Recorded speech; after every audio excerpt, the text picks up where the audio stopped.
Now welcome back to another video. I have never made one of these what's in my camera bag type videos before because, well, a couple of reasons really. One, I think they're just a bit naff and they're usually just made for somebody to show off their new Leica. I didn't buy a Leica. And secondly, because of the way I shoot and because I'm very much a hybrid shooter who does both photo and video, I don't have just one bag, I have three actually that I use most of the time. One of them is my Low Pro Messenger 150 bag, which is what I use for like street and sort of a light YouTube setup. My second bag is the Brevity Jumper backpack, which is the bag I use if I think I'm going to need a few more lenses or maybe a second camera body, but nothing too startling. It's not going to be big enough to get all of my work stuff in. And then there's my work bag, which is the Low Pro Fastback 250, which again is a bigger bag, not massive, but it's a bigger bag. It's big enough to get my laptop in and pretty much all of the camera gear I'm going to need for video or photo. All right, so let's talk about what goes in the street bag first. It's the simplest setup, it's the smallest bag, and it doesn't really change that much. All right, so let's start with the camera itself. More recently, it has been the Sony a7R II and the 85mm f1.8. It's fantastically sharp.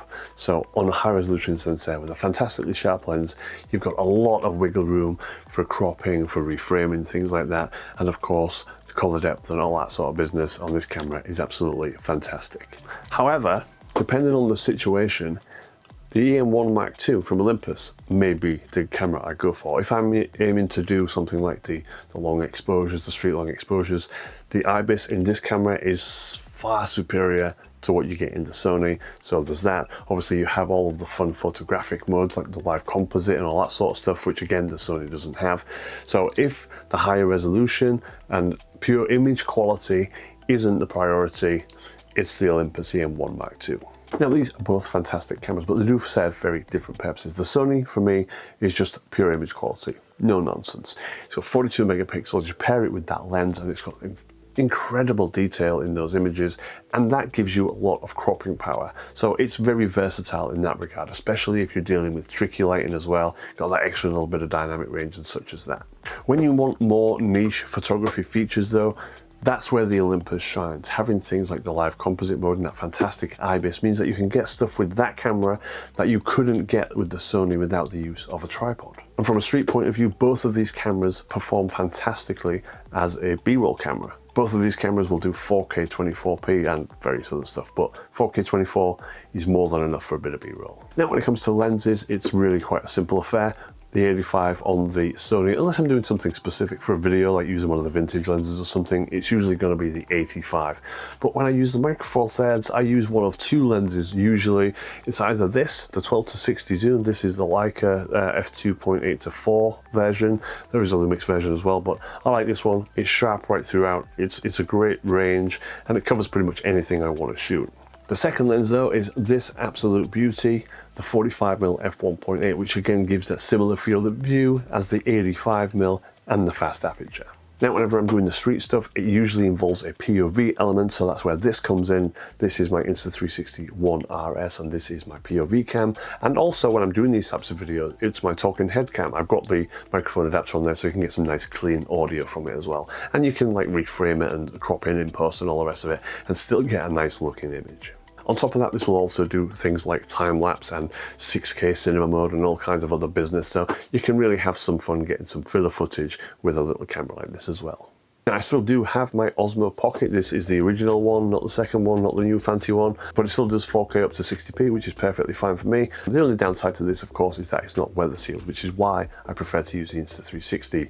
We are comfortably in winter now here in the UK, which means like we're gonna have 4 or 5 months more of garbage weather, so the Insta360 is going to hold up a little bit better than this will. Generally speaking, I don't really use a tripod whenever I'm doing a street type video, but I do have this little thing. This is like a little telescopic job, and this is for the Insta360.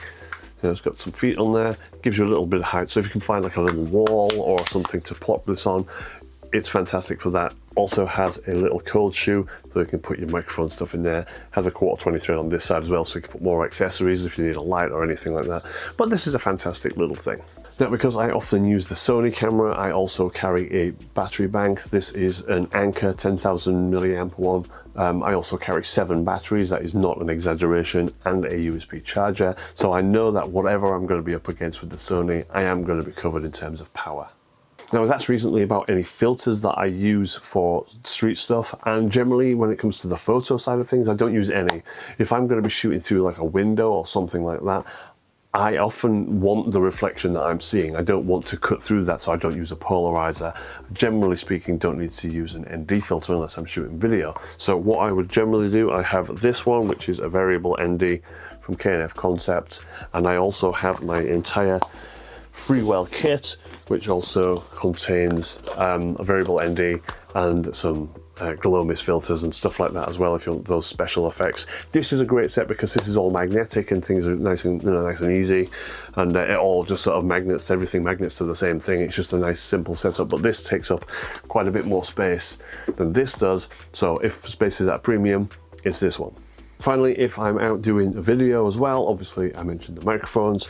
I have 2 that I use. I have the Synco one, which I'm using right now, and the reason I like this one is because it also works well with no line of sight. So if I'm turning around or whatever, or something passes between myself and the camera when I'm doing anything, the audio is not going to break up. I also have this one, which is the full aim. I think this is the X3 or X5, the full aim X5, and this is fantastic also, but it doesn't do as good a job if you lose line of sight. So this also has some internal recording, which is a huge benefit if you want like a little safety buffer. But yeah, both fantastic microphones and both relatively compact. Now, depending on what I'm doing, I will use the Brevity jumper if I need a little bit more in terms of camera gear. The accessories, again, it remains relatively the same. I still have the power bank and all of the batteries, and I still have my filter kit. But if I'm using a bigger bag, I will always take the Freewell kit. I will take the GH5, which I'm filming on right now, as my main video camera for pretty much anything in good light. Any of the other cameras will work as great B cams, and the Sony will work fantastic if you need to push the ISO a little bit further, but generally speaking, it's the GH5 as the main video camera. Now, the main differences between all of these setups is just how much stuff there is and what is the primary photo camera. Now, if I'm doing it for a YouTube video, it can be pretty much anything from one of the Canon cameras, the 5D, the 6D, even the 400D, or like the infrared camera or something like that. If I'm doing something with vintage lenses, obviously the lenses take up the bulk of the thing and the camera body is less relevant. On a normal situation, let's just say if I'm just taking all native stuff, the video camera will be the GH5. I will use the SLR Magic 25mm T0.95, which I'm using right now because it's my favorite video lens for this camera. I will also take the 12-60 zoom because that's more versatile, and if you're in good light, you don't need that 0.95. So that's a good lens for that. But then it will very much depend again on what I'm shooting. If I'm shooting macro, I'll obviously take the macro lens. If I'm not shooting macro, I want to be shooting some wide stuff, I'll take the 9mm f1.7. So again, it's very situational, even down to each individual bags, which again, it's why I've never made these videos before, because frankly, it's bloody confusing. Now, for work, things are pretty much the same most of the time, but I make sure that I've got backups of everything. So tons of batteries, cables, filters, everything like that. My main camera that I've been using for the most part has been the Sony with the 85mm f1.8, because a lot of what I've been doing recently is talking head interview stuff.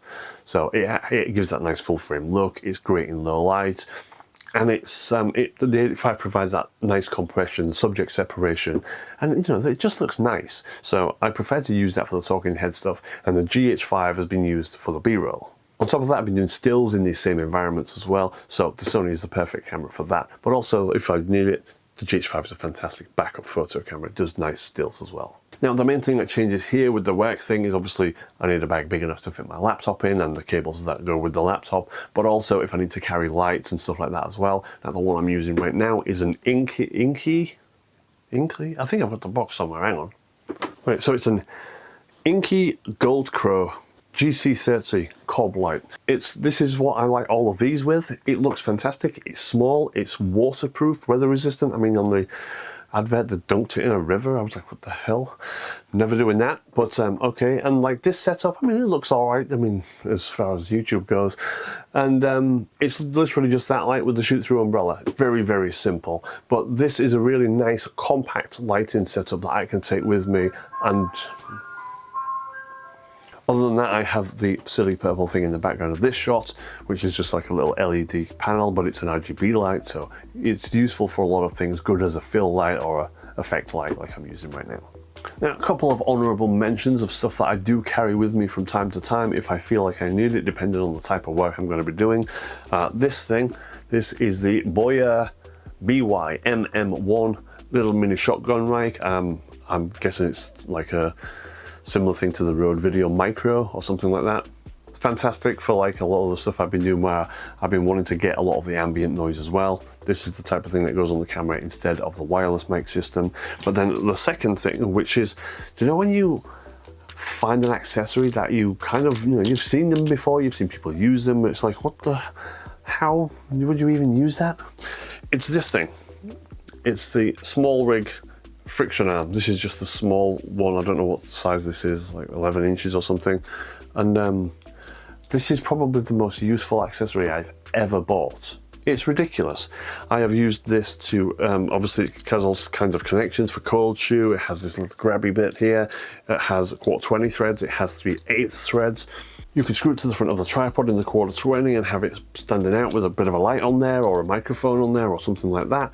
You can, it's just really useful, and I've found that since buying it, I use it a surprising amount. So yeah, fun accessory to have a look into if you have a use for it, or even if you don't, because I didn't think I did until I bought one. All right, this is a video. All right, this is a very long one. I think that pretty much covers everything, doesn't it? I mean, in a nutshell, main photo camera, Sony a7R II, unless I need the IBIS or the fun features, and then it's the EM1 Mark II. Main video camera, GH5, and the SLR Magic 25mm T0.95 lens.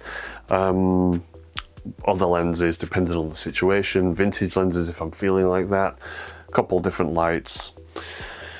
Yeah, there we go. Never doing a video like this again. All right, thank you very much for watching. This, I have no idea how long this is going to take to edit, but yeah, thank you very much for watching. I'll see you in the next one.